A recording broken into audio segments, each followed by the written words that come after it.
Donc voilà la pâte au bout d'1h30. Donc vous voyez, elle est souple. Elle s'est assouplie pendant la fermentation. Donc là, on va aller prendre 270 grammes, ce qui correspond à peu près à une baguette. J'ai 260, c'est bon. Et puis on va en faire 2. Hop, j'en rajoute un peu. D'où l'intérêt de ce truc-là, ça coupe super bien. Donc voilà, j'ai 3 pâtons. J'ai 2 pâtons de 260 pour faire mes baguettes. Et puis ma boule. Donc comme tout à l'heure, je rabats. Alors vous verrez par rapport à la première vidéo que cette pâte là est quand même un peu plus ferme que... Je vais faire une deuxième fois. Elle est un peu plus ferme que celle qu'on avait fait l'autre fois. Elle n'est pas assez travaillée, mais bon, ça va lever quand même, c'est pas grave.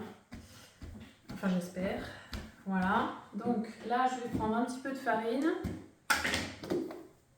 Hop, mais vraiment pas beaucoup, c'est juste pour pas qu'elle colle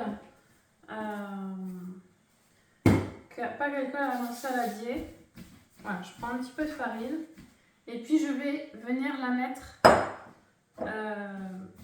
ici à l'intérieur dans un tissu propre que je vais fariner légèrement aussi. Mais par contre, au lieu de le mettre comme ça à l'endroit, je le mets à l'envers. Ça c'est important pour tout à l'heure. Voilà, et ça repart au four éteint pour continuer à fermenter pendant 3 heures. Et ensuite, j'ai mes petites baguettes. Voilà. Donc ici, tout simplement, je les étale.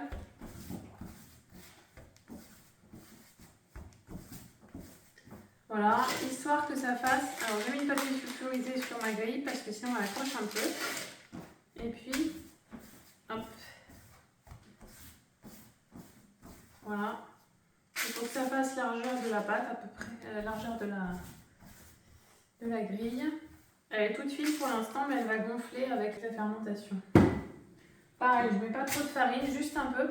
Il ne faut jamais mettre trop de farine une fois qu'on a fait la première fermentation parce que sinon c'est une farine qui sera mal digérée. Voilà. Hop. Et voilà, on a 2 baguettes toutes fines qui vont gonfler pendant les 3 prochaines heures. Pareil, je mets tout au four et à tout à l'heure.